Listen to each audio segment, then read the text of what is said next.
press your 30-minute button. Do you have anything to say before you begin? Remind us again of our roles or something? You don't have to sacrifice time for that. I think we'll do everything in character. All right. Yeah. So, Then, contextualizing the introduction, I think. Okay. Clear. So I will start. Good afternoon, ladies and gentlemen. JAB Consulting is today approaching you, the Board of CEOs of Beyond Meat, concerning a new product, Pure Meat, which we believe will be an advantageous addition to your current product range. As I'm sure you're aware, the development of lab cultured meat has had significant advancement in recent months, with the production of the first hamburger. There is a great ethical and business potential in this product, which is in line with the vision of Beyond Meat, which I quote is to create mass market products that replace animal protein with alternative sources of protein. Let me introduce my team. My name is Justin, and I'm your ethical expert. I'm Juliana, I'm your legal expert. And I'm Adam, your business consultant. Juliana, over to you. Sorry. In 1931, Winston Churchill famously projected that in 50 years hence, we shall escape the absurdity of growing a whole chicken in order to eat the breast or wing by growing these parts separately and in a suitable medium. Synthetic food will from the outset be practically indistinguishable from natural products, and any changes will be so gradual as to escape observation.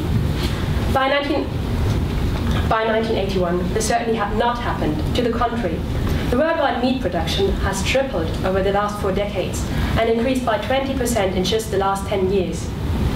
We can already project that the world's population will surge from 7 billion to 9 billion over the next couple of decades. Furthermore, the growing prosperity in countries such as China and India also entails a growing demand for meat. Combined, these developments will place many new burdens on the world's food supply, and especially the supply of meat. This graph here can show and illustrate this development. I'll hand over to Justin. I'm now going to walk you through some statistics that relate to the production of factory-farmed meat, and I apologize, I have lost my voice, but I think you should be able to hear me nonetheless. In terms of livestock, the greenhouse gases that is exuded because of livestock counts for 18% of human-caused greenhouse gas emissions and 65% of nitrous oxide emissions.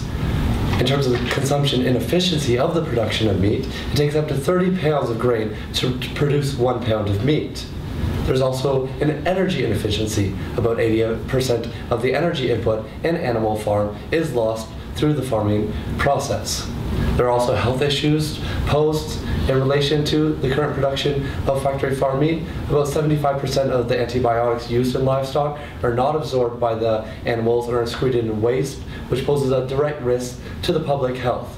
In addition, there is immunity that is caused through feeding antibiotics to factory-farmed animals, which can also hinder human beings as they cannot overcome diseases through the consumption of these antibiotics. In terms of plants, in the US, more than 70% of grain and cereals are fed to farmed animals, which means that rather than consuming these plants directly, humans are consuming plants through the medium of animals.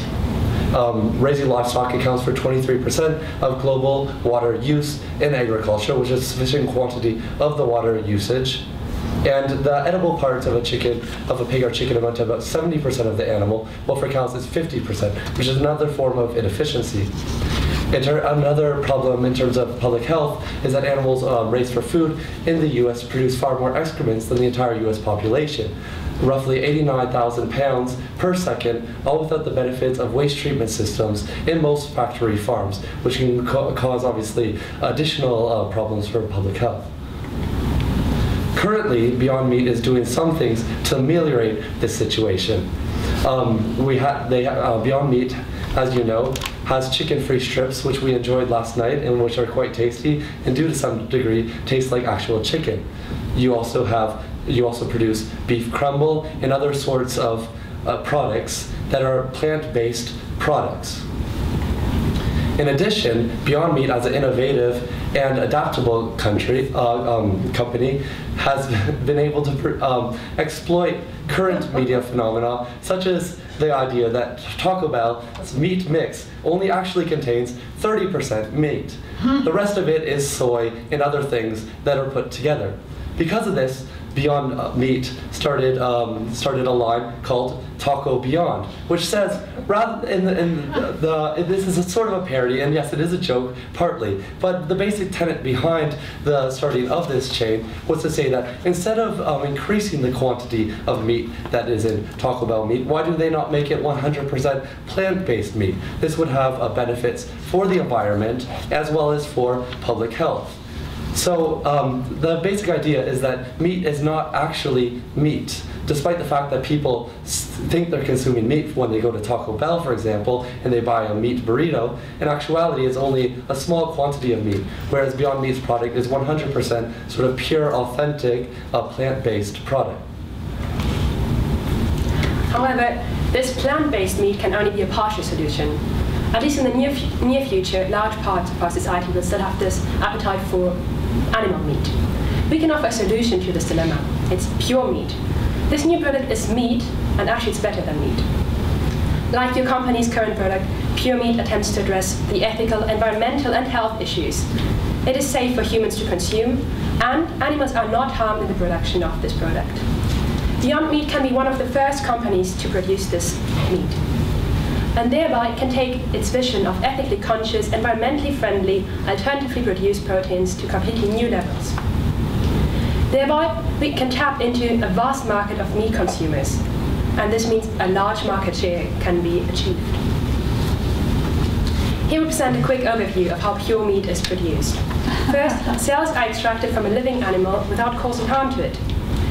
An animal-free growth serum is added to multiply the cells.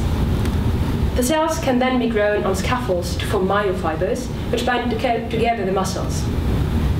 These muscles must be exercised by way of applying electricity, and afterwards we can grind the muscle and, if desired, add additional flavor, iron, and vitamins to produce sausages or burgers. We will now present the ethical, legal, and business opportunities of pure meat products. This way we can evaluate the possibilities, but also the problems that pure meat might pose as a new trajectory for Beyond Meat. Pure meat would appeal to a different and much larger consumer base than plant-based meat products.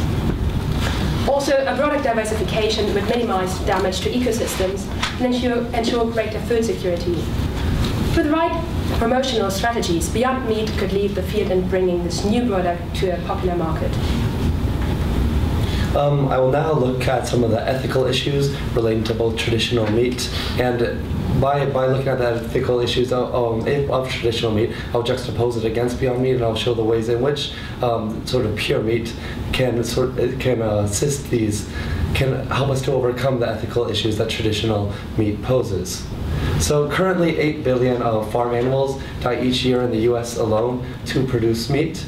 Globally, the number of deaths for the production of meat exceeds 65 billion, which is more than 6 million each and every hour. 98% of animals raised for food in America are from factory farms, which shows that the idea of happy meat is largely a myth because people are not buying this product. In factory farms, cows, for example, can be castrated, dehorned, and branded without the aid of painkillers, which causes harm both psychologically and physically to the animal. In contrast, pure meat, the production process of pure meat only requires a non-lethal, painless biopsy procedure. Handfuls of animals, perhaps kept in people's backyards, can be raised under ethical conditions while periodically retrieving tissue samples that are used as donor cells, which can then proliferate themselves. Donations can even be obtained from carcasses after the death of the animal, which will cause absolutely no direct sort of harm or invasion in the animal's privacy whatsoever. This preserves a relationship between humans and nature while allowing for the large-scale production of meat. So for example, one can still see cows grazing and sheep grazing, and this will cause humans to feel a connection to these animals. And even more so than in factory farms, where animals are purposely kept away from the public eye. In terms of the environmental situation and how pure meat can ameliorate the environmental situation, only about 50% of the energy used in traditional farming is required for the production of pure meat. There's only a fraction of the greenhouse gas emissions, and the land use is very, very minimal indeed. Therefore, we can use land for other things, and this can allow for biodiversity, planting more trees. It can obviously help the environment more generally. We've also considered the legal aspects of producing and selling pure meat. In the US, where your company is based, a regulatory framework guaranteeing the safety of this new product obviously does not exist yet. In the absence of such a framework, the FDA will regulate the new product under the existing general provisions. We want to stress, however, that it is quite likely that in the future a new regulatory framework will be adopted. So in terms of the precise laws that will apply at the moment, we would like to quote an expert from Michigan State University. He recommends that any company who would like to sell this new product should first seek and have a consultative meeting with the FDA. And also you need to be prepared to supply the same type of information that the FDA requests from biotech and nanotech products. This means that regarding the current situation, we can therefore be sure that the following acts will apply. The Wholesome Meat Act that requires sanitary and clean conditions in producing food. The Food, Drug and Cosmetics Act, under which the FDA can regulate food additives. And the new animal drug application requirements. These requirements allow the FDA to regulate drugs given to animals or added to their food. And this act will apply if your company decides in the future to change the nutritional composition of pure meat. Furthermore, we recommend that the product be labeled. Such a requirement does not exist for GMO food in the US. However, again, it is quite likely that such a requirement will be adopted. And also, as Adam will point out later, your company itself might profit from such a labeling. As you can see from this pie chart, the factory production of meat is not only hugely environmentally destructive, but entirely expensive as well. Meat and dairy takes up 63% of the US government subsidies, which are given to this the industry to keep it afloat because of the high costs involved in producing meat. In fact, if we go back to this pie chart, you'll see that the reason behind the extortionate costs of meat in recent years, which have arisen because of these developments. In fact, in the last 10 years, the cost of meat in the USA has risen. Slowly but surely it has. Without these government subsidies, in fact, a hamburger would cost approximately $20, which is extortionate, I'm sure you'll agree. In contrast, there are a range of advantages to pure meat. It will not only be cheaper, but healthier and higher quality. It could be organic. It's ecologically responsible and sustainable, and it can be logistically efficient. By this I mean that it can be produced in quite a small area, possibly centralized within cities, the places where the meat might be consumed.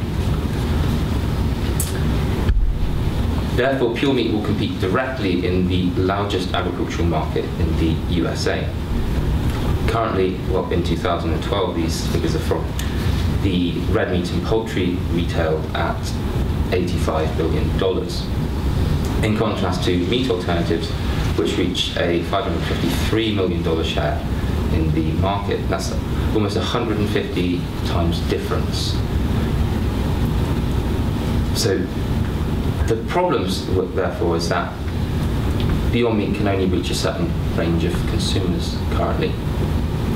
With their plant-based products, they appeal mainly to vegans, vegetarians, and semi-vegetarians who adopt these products for reasons of health and ethics, not to mention the environmental issues also. Still, Americans seem reluctant to try meat alternatives. Almost 3/4 when asked to demonstrate this reluctance. And of this 3/4, 67% of what we call non-users of meat alternatives indicated a preference for real meat. In the 2011 survey replacement of meat by meat substitutes, a survey on person and product-related factors in consumer acceptance, it was found that in general, meat lovers seem to be largely driven by sensory aspects, price, a sense of tradition, and less by a concern about methods of meat production. When asked the question, what characteristics should a new meat substitute have for you to eat it with your hot meals on a regular basis, there was a wide difference between those who regularly use meat alternatives with those who currently do not. As you can see from the never column, those who are normally considered meat lovers or non-users of meat alternatives suggested that they wanted products that were more like meat. The 1 to 7 scale reflect the desire for meat-like qualities such as texture, taste, appearance, and smell. Whereas we see high users of non-meat alternatives positively liking meat alternatives that didn't taste like meat. So we have two very different models of consumers here. Meat lovers who want alternatives that are like meat, and users of meat alternatives who are less interested in that being similar to meat. So in this way, we can appeal to a much broader body of consumers, the meat lovers in the market. Pure meat is not an alternative. It is meat. It can be kept, cooked, and eaten like traditional meat. And there will be future possibilities of making specific cuts, such as steak or ribs, staples of traditional diets in America in particular, ribs. This requires no radical change in consumer behaviour, which is one of the most difficult things in overcoming and getting a new product to market. Pure meat will therefore appeal to dissatisfied meat consumers in the US, seeking cheaper and healthier alternatives. This is not to say, however, there won't be barriers we need to overcome. There are a range of negative associations that pure meat will have to encounter because of the nature of its production process, which is primarily in laboratories, as we said. However, these laboratories are what currently the pure meat or lab cultured meat are having to be produced in, because it's mainly a scientific process currently. When this is industrialized and broadened with more funding, we can probably turn around the image of it also. However, currently, these associations suggest a possible resistance to pure meat. When asked earlier this year, only 20% of Americans would consider buying lab-cultured meat. This food neophobia will have to be overcome. There are ways in which we can project overcoming this resistance to new products, however. Using the stages of change model from trans-theoretical theory, we can theorize techniques of moving consumers from a state of pre-contemplation, of being not recognizing a need for or interest in change, to a state of maintenance, of using pure meat products. The key barrier, therefore, is unfamiliarity, but we think we can overcome this problem with what we would call the 5 A's, the innovative advertising techniques, emphasizing also the affordability of meat. We can, like Beyond Meat currently does, make our products widely available across the USA, possibly targeting at first Whole Food sailors and health food stores.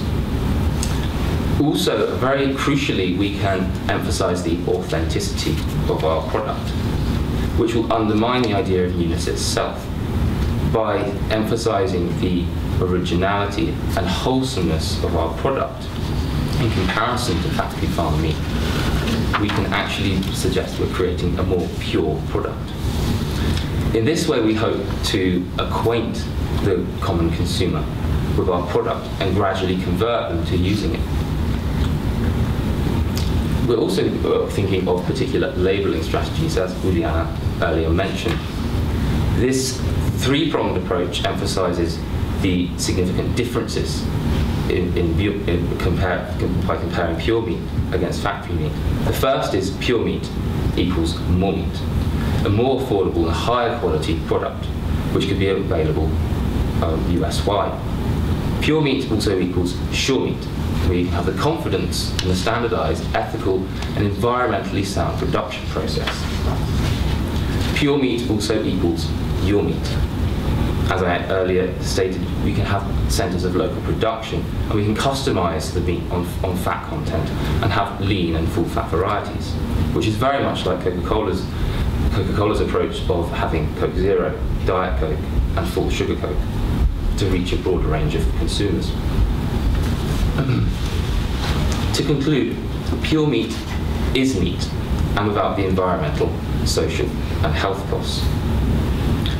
It attracts a much larger audience than Beyond Meat currently can with its plant-based products.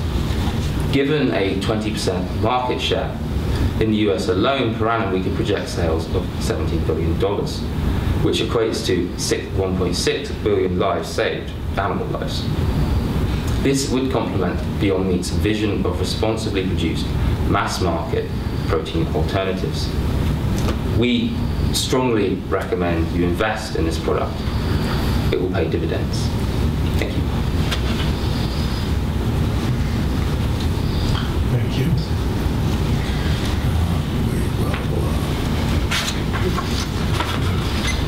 We have 20 minutes of interaction now with the judges in their role as principals of Beyond Meat.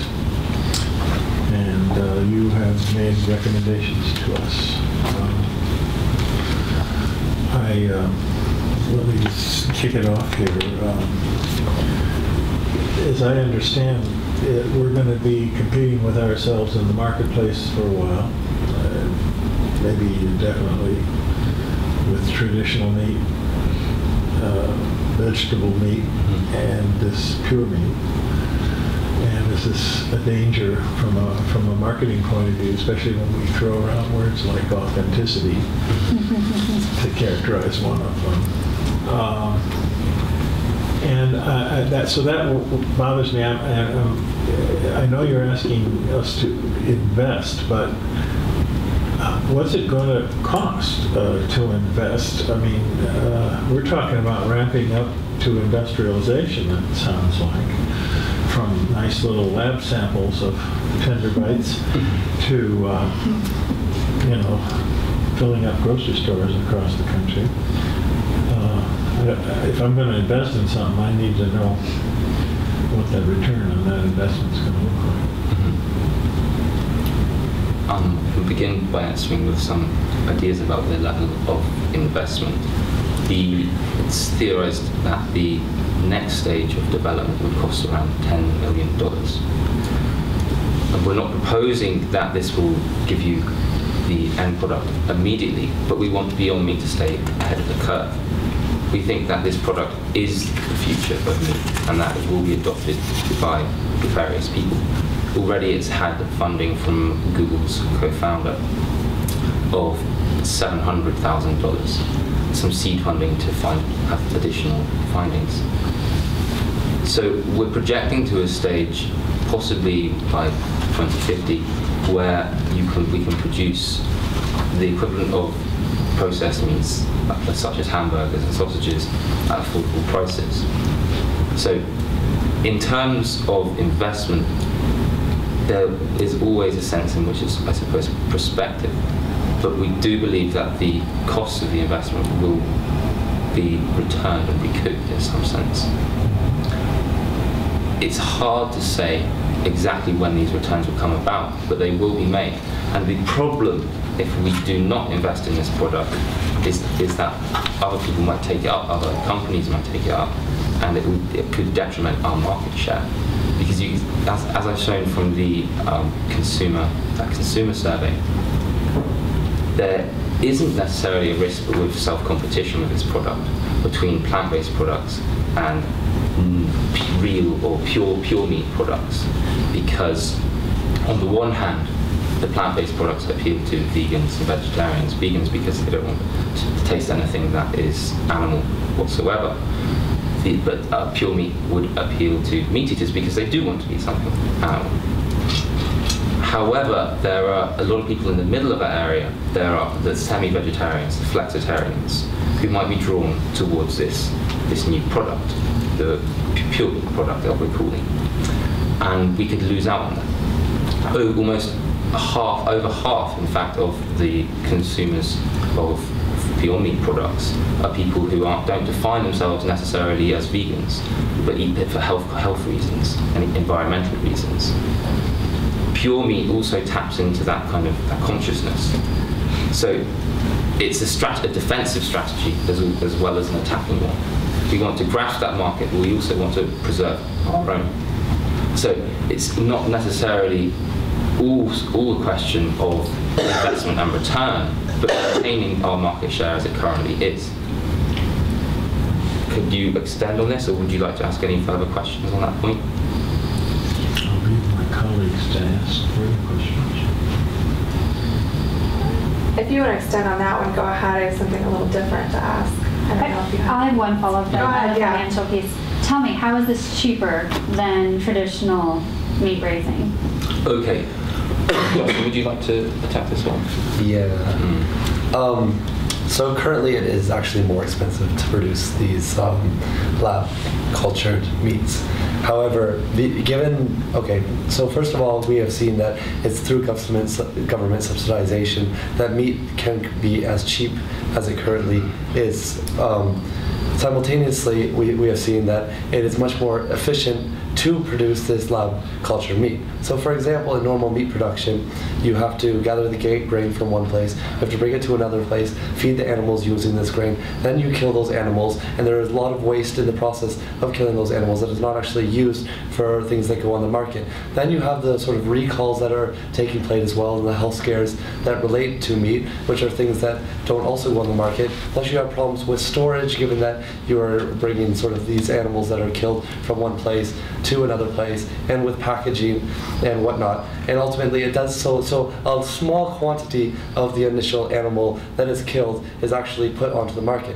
With in vitro meat or lab-based meat, once you have these laboratories set up, you need to only bring cells which are self-proliferating from somewhere that is that a cow, for example, is kept locally, and that everything can be done within the laboratory. You don't have to have this whole production process of bringing sort of the grains to the animals and the animals to the market, and so it's a much more efficient process. So there has been projections that it will be also a much cheaper product to buy because of this efficiency. I can add that once this production technology is sufficiently developed, it will also be a far more reliable process. We don't have any fluctuation because of diseases, because of droughts. This won't apply to our product. If you can see, very recently the US meat prices have risen quite steeply because of a particular disease that killed about 65% of piglets, meaning that pork prices went up. And there's also been, as the weather has been particularly bad, making it very difficult to feed cows. But this doesn't relate to like factory. No, but I'm talking about the inefficiency and the unreliability of the current processes that we have. And factory farms have their own sets of problems with being kept in sort of their excrements and not having proper filtration systems in these places, and also being kept in together in close quarters. Obviously, the spread of disease. I mean, if one cow has mad cow disease, it's going to spread exponentially to all these cows if they're kept in very sort of close confinement. How long has this been around? So the first burger was only created this year. Who ate it? Scientists in the Netherlands. I think the Google co-founder was also at that. Was also present. And It was a big media event when this was first tried. It seems a bit risky to invest in this type of company with that not enough data around the success, the maybe health benefits. Can you elaborate on maybe that? What do you mean in terms of success? Well, there hasn't been enough. It doesn't seem like it's been around enough, so that there's not enough data to show us, at least from what I see, that it is a health benefit, that we're saving we're saving these other animals. You know, it doesn't seem like there's just enough data yet. It seems too risky from a financial perspective, from a consumer perspective. So first, in terms of health benefit, as we have shown and tried to make clear, pure meat is meat. So it is made from cells. It is really meat. But we don't have all these negative parts that are usually part of meat, like antibiotics, excrements, all that won't be. So previous presentation. Yes, that's. You won't find that in pure meat products. And also, as we have tried to explain, we can alter the fat content. We can alter vitamins. We can make a better meat out of this product. So yeah, there are ways in which you can make leaner cuts of meat in this manner. You can, so this will obviously have health benefits. It won't have the sort of proliferation of diseases I was just talking about. These will also no longer be problems. Antibiotics, feeding animals antibiotics is a huge issue right now. Apparently 85% of people in America are immune to antibiotics, and therefore when they get sick, there's nothing that they can take to help them because they've largely because they've consumed so many antibiotics that are fed to them indirectly because they are fed to the meat in which they eat. So I think that it can be very clearly shown that there can be health benefits. Also, the pesticides, for example, that are sprayed on plants that are then fed to animals make these animals not really organic in some ways. Whereas with pure meat, they will be sort of more organic because these animals will be perhaps kept in people's backyards, be kept in sort of places where they don't have to be fed these pesticide growing plants. Yes, depending on the growth serum, we can basically say this product is organic. And it can be produced in a really cheap way once the technology is sufficiently developed. And they have already produced a mushroom-based growth serum that allows for this to occur.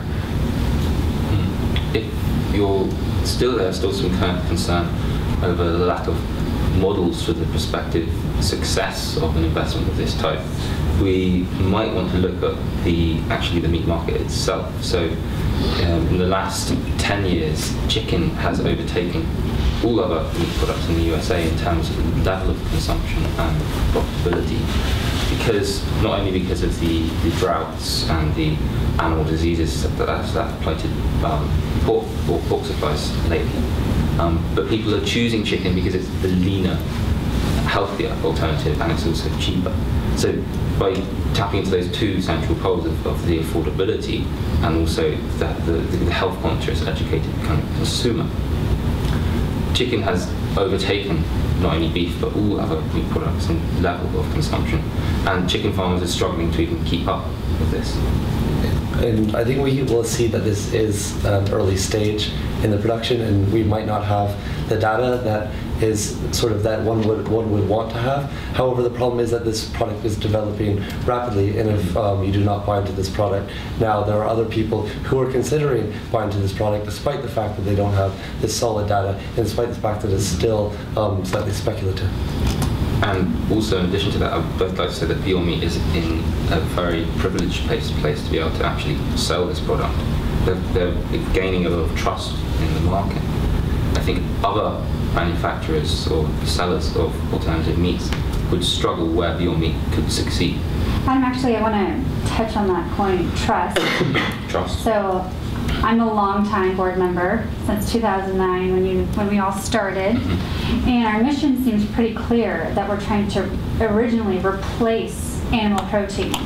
And this investment is actually a bit of a hard right turn to now providing a better animal protein. Should we have concerns that we're going to lose our base when we make this radical shift?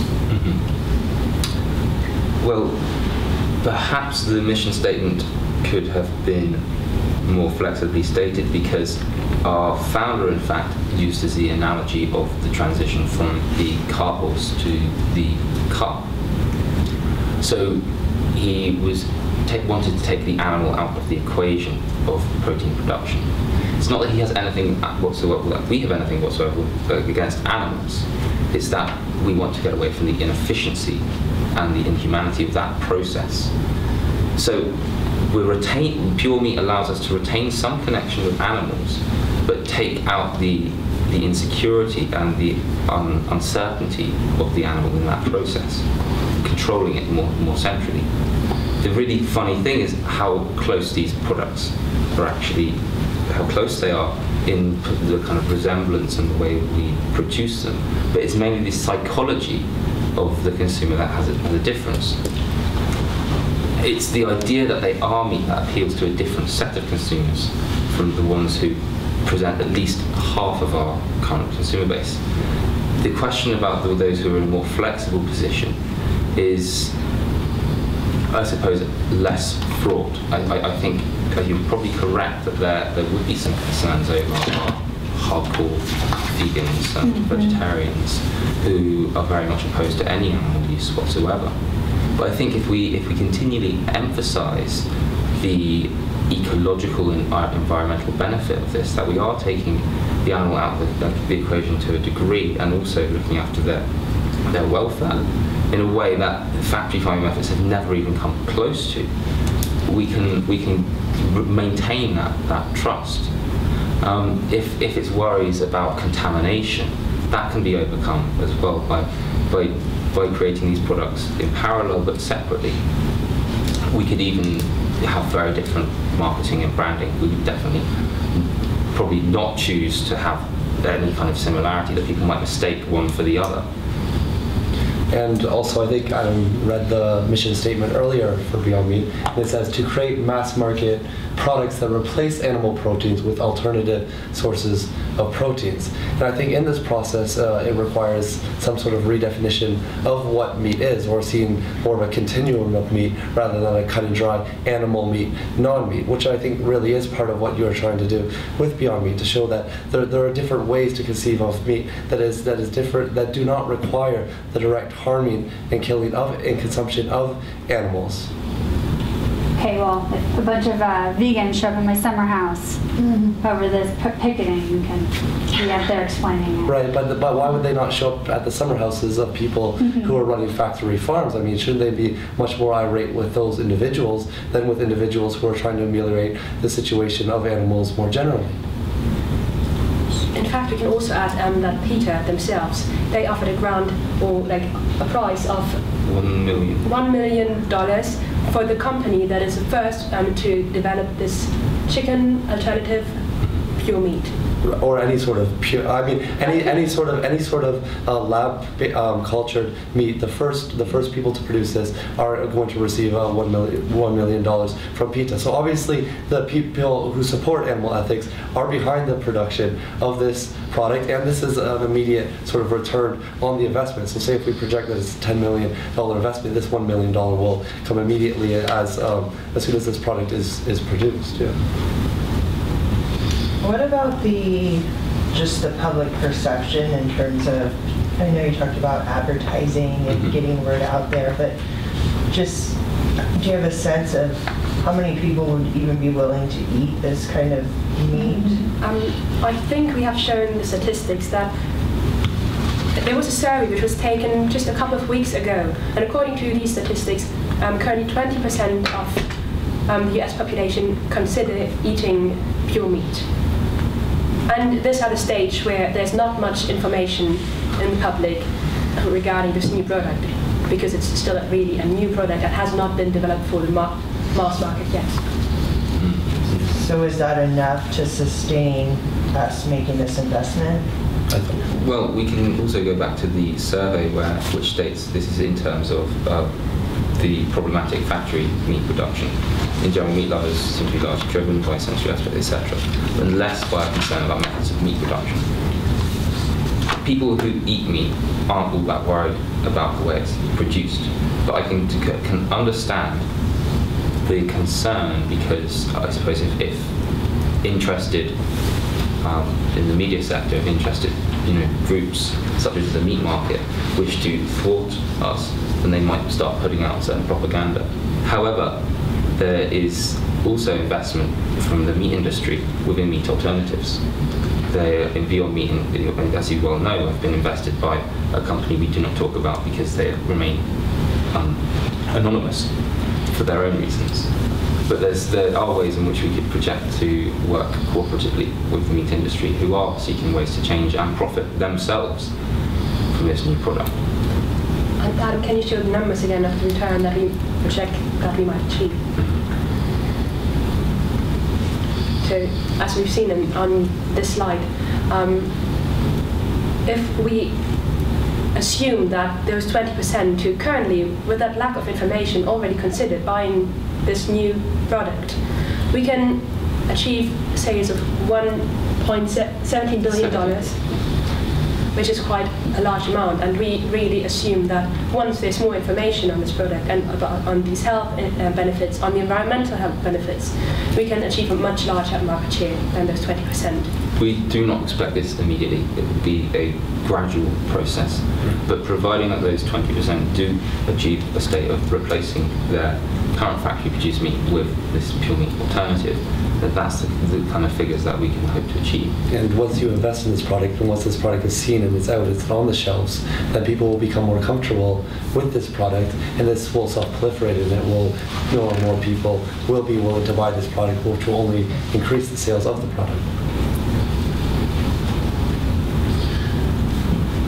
You know, you mentioned the psychological factor. It's kind of a mystery.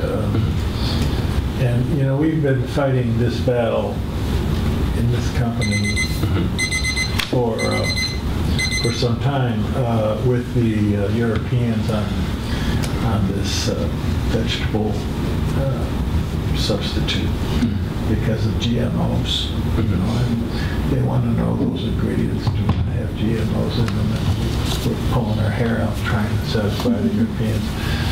We Americans don't give a But are we going to run into some psychological problems in Europe trying to market pure meat because of the same kinds of concerns that are lurking in the background about GMOs? I think initially we are going to target America anyway, so I think that this will be less of a problem. But however, this product has been developed. It was developed in the Netherlands, and it was eaten by people in the Netherlands, and I think that there might be some acceptance of this in Europe, despite the fact that we will target America initially. And as we've tried to explain, we don't necessarily have to alter the nutritional composition of meat.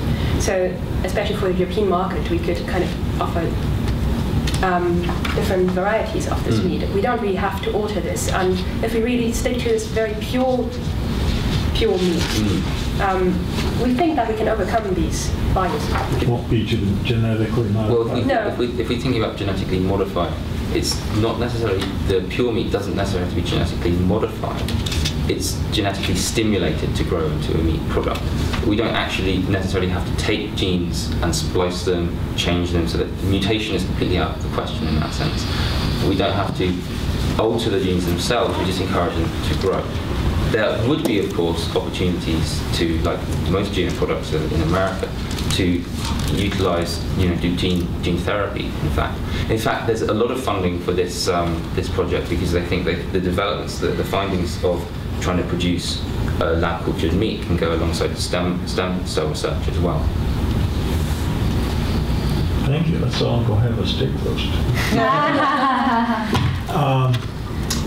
No, seriously, thank you. And my colleagues may have some remarks about your presentation. And we're out of our roles now. We're not investing. Do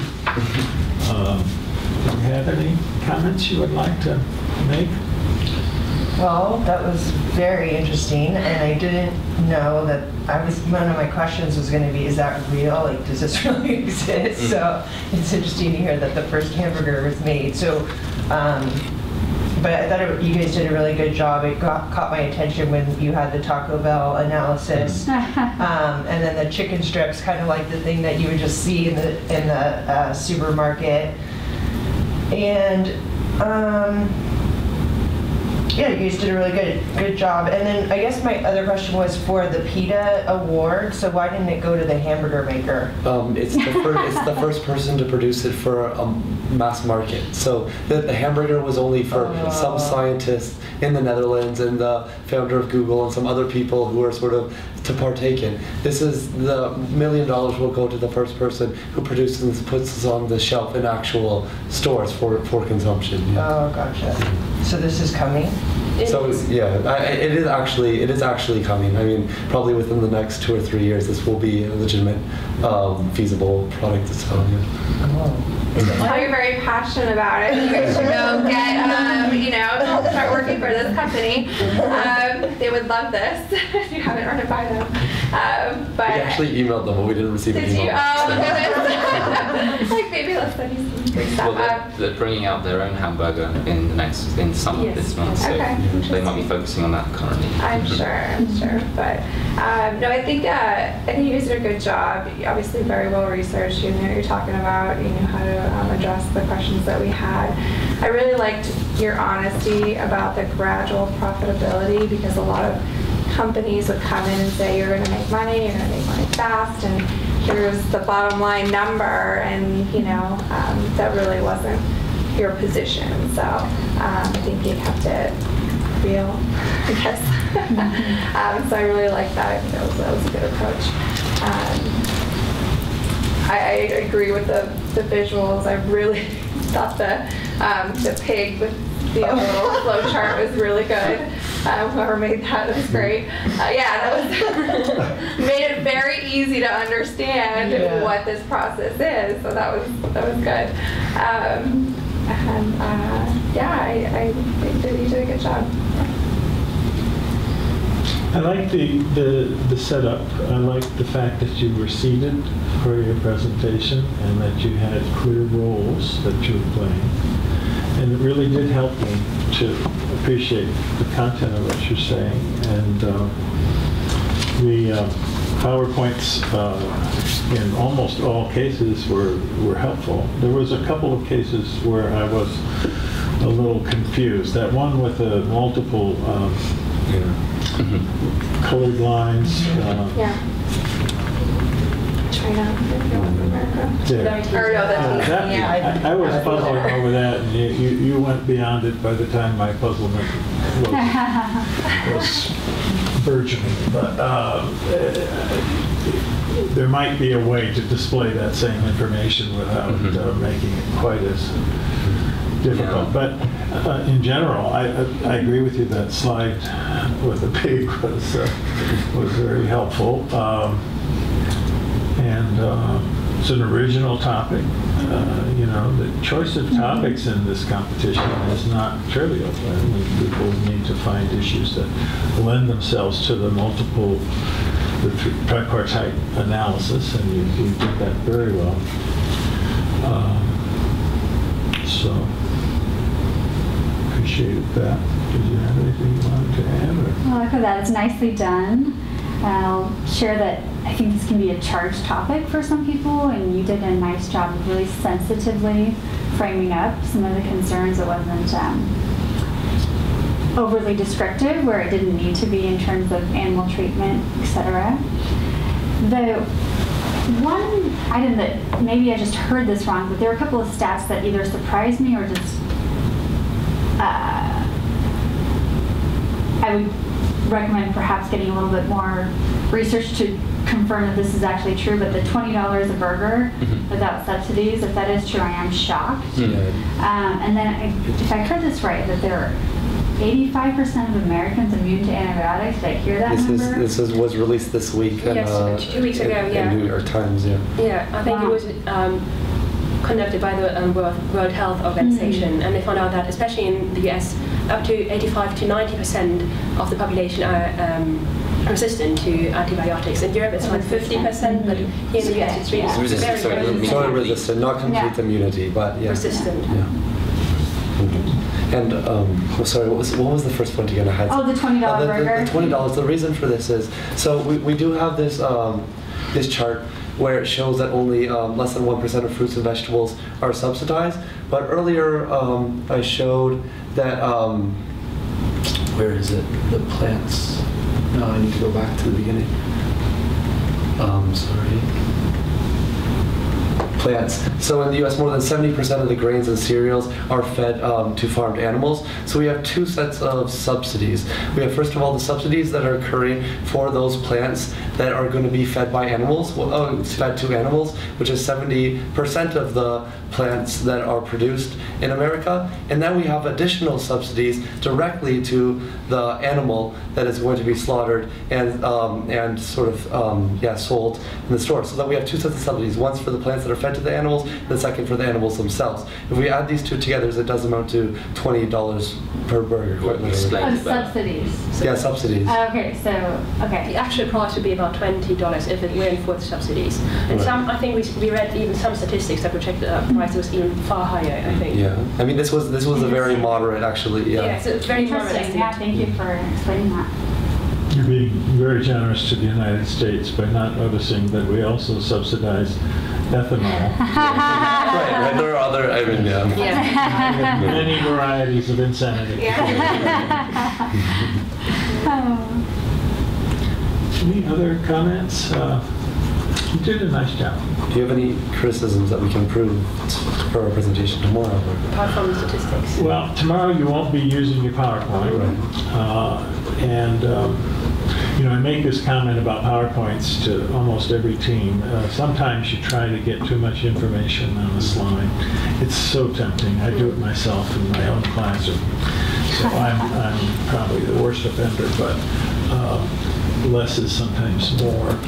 But you won't have that issue tomorrow. I think, tomorrow, I guess I would recommend that you make sure that the ethics issues get highlighted. There's an awful lot of this is understanding the base issues. And tomorrow that 10 minutes is supposed to be ethics intensive.